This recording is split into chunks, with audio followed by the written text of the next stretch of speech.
ભાવનગર શહેરમાં ગઢેચી નદી ઉપર રિવરફ્રન્ટ બનાવવાને પગલે મહાનગરપાલિકાના એસ્ટેટ વિભાગે ફરી 811 જેટલા નદી કાંઠે રહેણાંકીઓને નોટિસો ભટકારી છે, જેના વિરોધમાં સ્થાનિકો અને કોંગ્રેસ આગેવાન નેતાએ મહાનગરપાલિકાના પટાંગણમાં કાર્યક્રમ આપ્યો હતો। ઝુંપડપટ્ટીની બનેલી સમિતિ દ્વારા મહાનગરપાલિકાના આંગણે પ્રાર્થના યોજવામાં આવી હતી।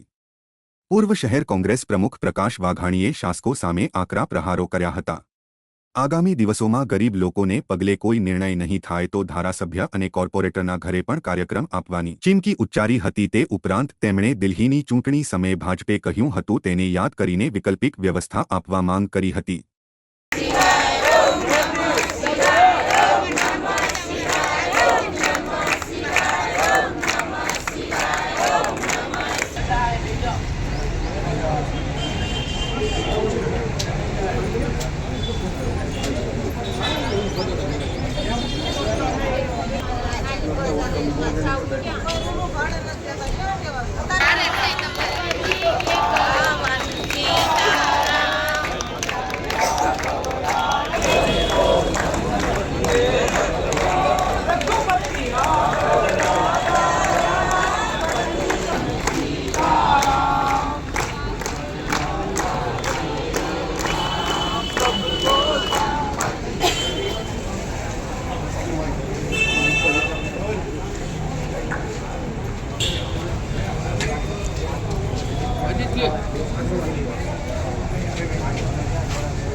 હું ભાવનગરમાં વિકાસની બહુ મોટી વાતો કરનારી આ સરકાર ભાવનગરનો વિકાસ થતા ગરીબ માણસોની સાથે છે, મધ્યમ વર્ગના માણસોની સાથે છે, પણ ગુમરાહ કરીને આજે કંસારા શુદ્ધિકરણનો એક પ્રોજેક્ટ વર્ષોથી વાત કરનારો અડધો ચાલુ થયો અડધો પૂરો છે, ત્યાં ગઢેચી શુદ્ધિકરણની વાત કરે છે।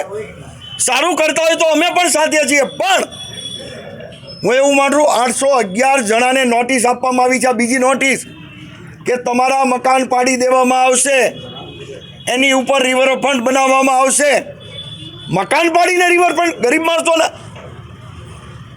હું આપને કહેવા માગું છું, આ ભારતીય જનતા પાર્ટીની સરકાર દિલ્હીમાં એમ કહેતી હોય એના ચૂંટણી ઢંઢેરામાં કે મફતનગર જેટલા છે ઝૂંપડપટ્ટી છે એને અમે સરકારી આવાસ આપશું, તો ભાવનગરમાં કેમ નહીં? અને આ ગરીબ અને મધ્યમ વર્ગના માણસો કાંઈ બોલી શકતા નથી, એની ઓળખાણ નથી, એટલે ભાવનગરે અનેક સંસ્થાઓ મોટી છે, ઉદ્યોગપતિએ દબી દીધું છે। ભાવનગર કોર્પોરેશનની ગેરકાયદેસર જગ્યાઓ દબાવીને બેઠા છે। કોંગ્રેસ પક્ષે અનેકવાર આંદોલન કર્યા, એની જગ્યા તમારે પાડવા જવી નથી કેમ? તમારા મામા માસીના દીકરા છે, આ ગરીબ માણસોના કેમ મકાન પડાય? હા, અમારી માગણી છે, માન્ય શક્તિસિંહજી ગોહિલ સાહેબ, જિગ્નેશ મેવાણી સાહેબ આવ્યા હતા ભાવનગરમાં, કમિશનર સાહેબ આ શાસકોએ કીધું હતું સકારાત્મક ઓછું પડે કાંઈ વૈકલ્પિક વ્યવસ્થા આપવું, એવી આ બધાએ બાહેધરી આપી હતી, પણ આ તો ખોટું બોલવાવાળા લોકો છે, એટલે જ અમારે આજે આવવું પડ્યું। ભગવાનને પ્રાર્થના કરવા આવ્યા છે કે એ ભગવાન આ બધાને સદબુદ્ધિ આપો તો આ ગરીબ માણસોના મકાન એમને અડીખમ બચ્યા રહે।